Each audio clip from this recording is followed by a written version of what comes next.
Hello and welcome to A Critical Dragon, where I talk about narrative in film, television, and in books. And today I'm going to carry on talking about the Malazan Book of the Fallen from a reread perspective, looking specifically at some aspects of Gardens of the Moon. Now, this will be full spoilers for the Malazan Book of the Fallen, all 10 books. To be perfectly honest, there's probably not going to be anything discussed that relates to Ian C. Esselmont's series Novels of the Malazan Empire. That's a different series, although it's set in the same world, and it has a different set of points that we would discuss in relation to that. But I want to talk today about Gardens of the Moon in light of, if you know the full story, if you've read until the very end, things to look out for in this book that have resonance. So the first thing I want to talk about is how Gardens of the Moon is slightly different than the rest of the series. For a start, there are obviously changes that both Erikson and Esselmont made in discussing aspects of the world, things that they thought worked better. And so, like with any series, retcons, changes, things like that happen as a series develops. That's one thing. So while they had an agreed upon game world as they were writing, the literary experience is different to the gaming experience, so things changed over time.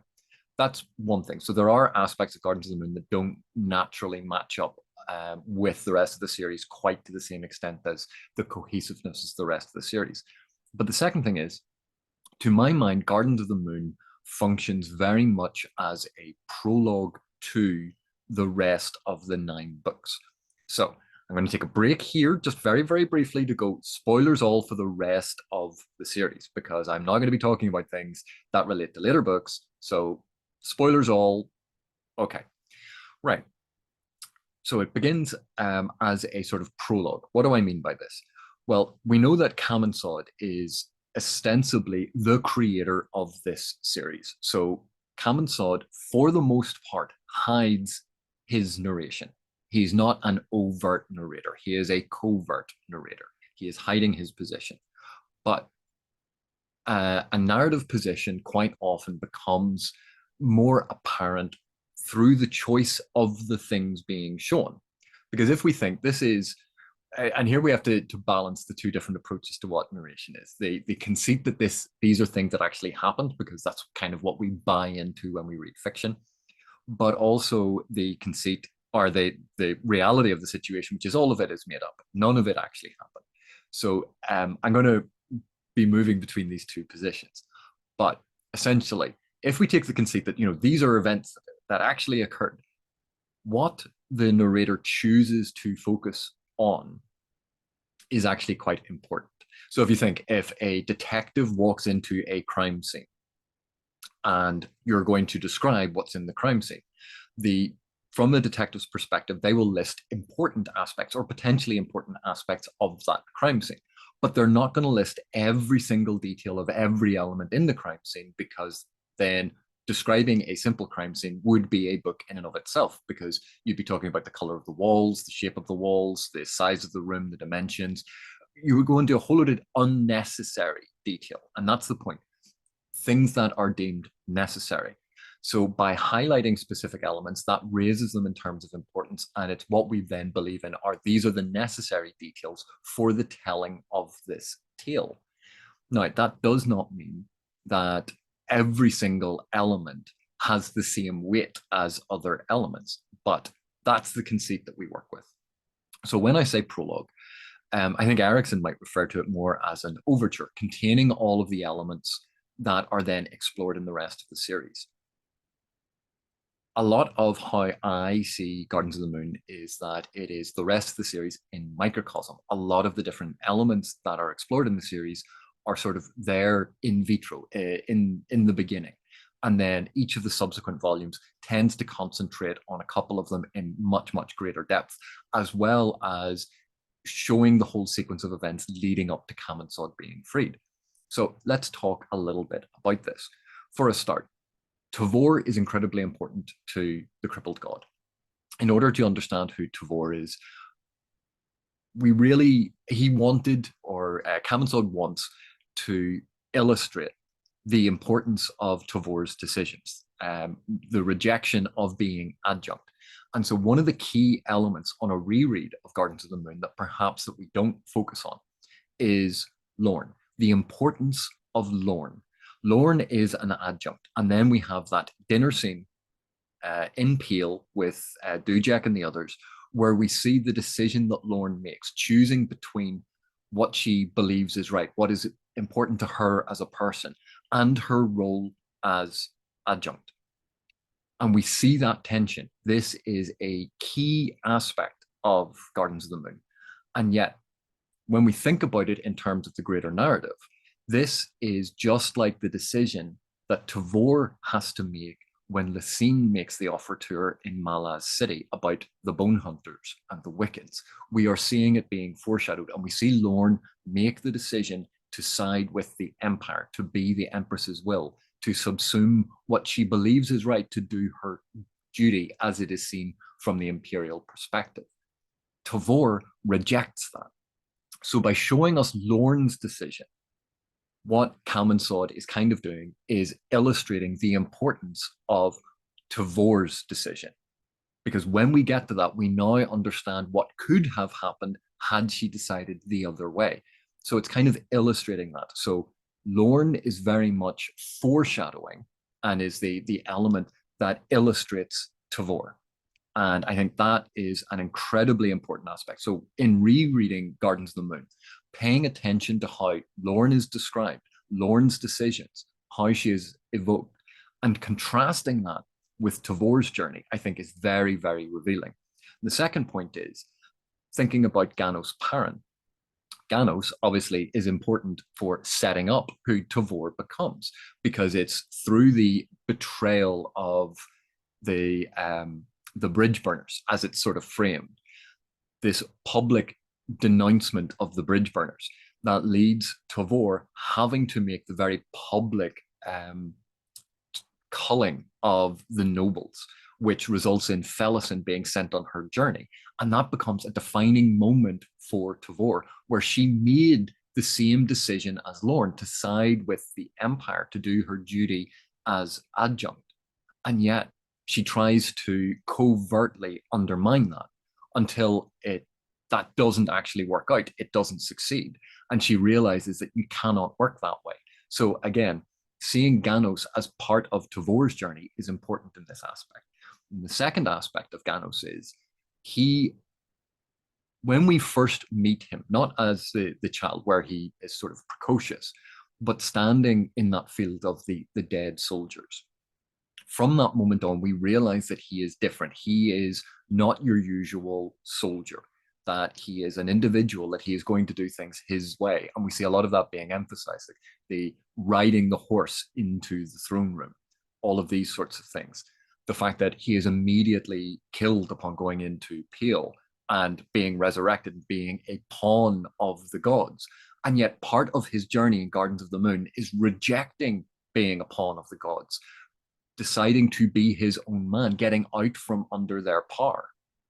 And, that is an important aspect, not only of his character, but of what Kalmansod is sort of talking about, that the fact that the gods try to impose their will on things, and humans find a way to get out from under it and to take their own place. So that is an important aspect of Ganos Paran. And another aspect is, of course, he becomes master of the deck. He decides that Kalmansod shouldn't be treated as an outsider, should be brought into the way that the world works. He sanctifies that position in the deck. He accepts him into the deck of dragons. As a direct result of that, the rules of the world, where Kalmansod was alien and outside these rules and they weren't quite applying to him, now becomes part of that world. And therefore, when he is made mortal on the mortal plane and is killed by Cotillion, his spirit leaves. If he had never become part of the deck of dragons, if he had never been accepted into the system of the world, then it's entirely possible that this plan would have failed. So this is a very important aspect.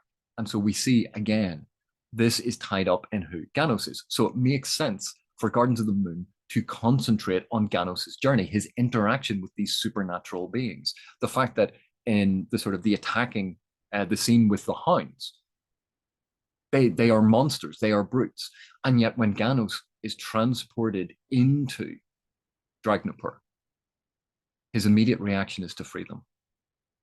He takes pity on these monsters, that compassion, that empathy. And again, I know it is a meme for the Malazan Book of the Fallen, but that is a key element. Seeing something that is monstrous, seeing something that is murderous, and yet looking at it, having compassion and saying, no, but they should not suffer this way, and freeing. That is an important aspect of Gardens of the Moon. So let's turn to the Bridgeburners, and we see the ending of a legendary crew. And if we think of how the Bone Hunters think of the Bridgeburners, these legendary soldiers, we can see an element of mythologizing. And yet, in Gardens of the Moon, we actually see real events. Fiddler and Hedge, no matter how much we like them, Quickben and Kalam, no matter how much we like them, are flawed human beings. We see those flaws. We see that they are not heroes of myth and legend. They are not 20 feet tall, wearing golden armor and casting lightning bolts at the forces of evil. They are firmly rooted in the human experience. And one of the fascinating things that Kamen Sod shows us, A, we start with some element of sympathy for them because of what has just happened. But we see dangerous and horrible things that they do. We see that they tolerate Sorry in their squad, even though Sorry is clearly a frightening assassin, a serial killer, a murderer. We see that they mine the civilian concourse in Darujistan that would result in hundreds, if not thousands, of civilian casualties. We see their casual attitude to murder and killing and getting the job done. These are not morally virtuous characters. They are, like everyone, morally complicated. And that is part of what Kamen Sod is showing us, that this is a remembrance of who these characters were, not what they could have been, not sanctified versions of them, mythologized versions of them. This is a reflection of the deeply flawed beings that these characters are, and to understand that even in the deeply flawed, even in the broken, even in the shattered, even, dare I say it, in the crippled, that there is worth. There is something there that needs to be remembered. Don't remember just the good, remember the whole, the complete. And I think that is a key aspect. So then moving on to some of the events. And when we think about it, yes, this is focused very much on conflict in Gardens of the Moon. And we see imperial aggression. We see this, the machinations of the various political maneuverings going on and the betrayals. And we see humans being nasty to other humans. We see the Malazans being set up as enemies to Darujistan. We see Darujistan being set up as the enemies of the Malazans. And we see that it's not clear cut, depending on where you're standing. When we see the Malazans at Peel, we think of them very much, because our perspective is with them, as these are the heroes of the story. And yet Peel is innocent. Peel is being conquered. They didn't do anything to deserve this. This is Malazan aggression. And then when we see Darujistan, we see that, yeah, they're people, they're ordinary people as well.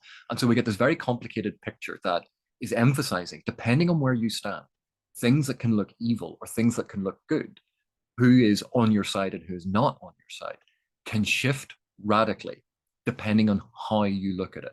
Perspective is all important. And that, of course, is important to Kamen Sod, because he has done horrible things. He knows he's done horrible things, but he has done them in retaliation to things that have been done to him. And so he feels justified. And yet when we think of how he is characterized, because we're always viewing him externally, we're viewing him from the position of people trying to stop him, we see him very much as the enemy. But in Gardens of the Moon, we are told time and time again, we are shown time and time again, that viewing someone as an enemy is a simplified or even simplistic attitude to take. And this becomes very evident when we see the finale of Gardens of the Moon, where Anomander Rake, Kaladin Brood, the Crimson Guard, these vaunted enemies of the Malazan Empire, rush in to save the Malazan soldiers, to save Darujistan, to get involved in this and to help defeat Rist, a true enemy. And so these enemies, these bad guys, what we have come to expect of this simplified binary of good versus evil is being disproven right in front of our eyes. That things are a lot more complicated. It's not about two sides in a conflict. It's about understanding the nuances and complexities of various perspectives, tensions, and desires in the world. And that is a very important point for the crippled god. And then when we think of Wraith himself, because one of the things that's very important in Gardens of the Moon is Tul, the introduction of Onas Tulan, and the introduction of Wraith, a tyrant. Wraith, through his decision, wants to subjugate everyone else, wants to control everyone else, and he is a clear villain in this instance. And when we think of the crippled god, when we think of what he does in Memories of Ice, that is clearly something that he is replicating. And we see that Onas Tulan is presented very much as a kind of monstrous, barbaric figure. Think of his entrance. He comes out and slices people in half, that he is this undead killing machine. And so much of the series follows Tul, follows his change of perspective from being a killing machine to becoming human, to fathering children, to understanding sacrifice, to going through vengeance. The journey of Tul very much matches the journey that Kaminsod kind of has taken. That Tul, in a lot of respects, is almost an avatar for Kaminsod's journey. And this is how he is introduced. It's showing this brutal warrior at the beginning. And that becomes part of the journey that we follow to try and understand how you can make these decisions. Because it's very easy to stand back and go, oh, well, that's a bad thing to do. They shouldn't have done it. But very few people make decisions at the time going, I'm going to be evil today. And that is part of what Kaminsod is trying to articulate, is trying to explore, is how we can end up in a position where we think we are justified in our behaviors. And yet, when we look at it from a different perspective, they are monstrous.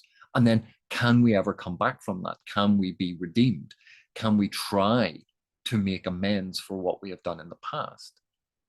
And this is an extraordinarily important aspect of the Malazan Book of the Fallen. It's not just compassion as this sort of pat answer. It's trying to understand the entirety and complexity of what compassion and empathy entail.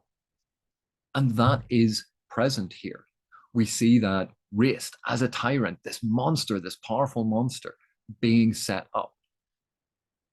And yet, ultimately, Wraith is not killed. It's not, we're just going to destroy him. He is imprisoned, much like the crippled god is imprisoned. And part of what we see over the Malazan Book of the Fallen, and this is the one instance where there's a bit more developed in novels of the Malazan Empire, is Wraith isn't just a monster, and we get a bit more of a glimpse into that. But this idea of an eye for an eye, a tooth for a tooth, vengeance for vengeance sake, and just kill all the bad guys, that absolute justice, we are denied that in Gardens of the Moon, just as in The Crippled God, the Forcal Assail and their idea of justice is rejected because it is final. It has no nuance. And just like the Forcal Assail, this is an old form of judgment, an ancient way of looking at the world, an ancient way of imposing your will, and it's my way or the highway.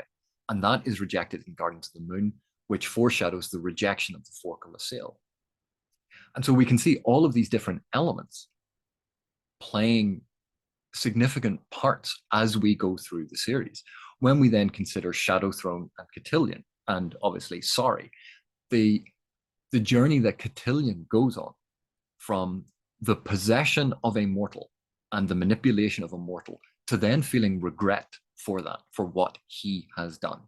The fact that Shadow Throne and Cotillion are constantly trying to balance a utilitarian perspective about what is going to be good for the many against what is going to be good for the few, against their own needs, their own desires. And we see that tension in them, that they are not perfect, omniscient beings, that they do make mistakes. They start out with an idea of vengeance and revenge to mess with Lucine, that ultimately that peters out because they have bigger fish to fry.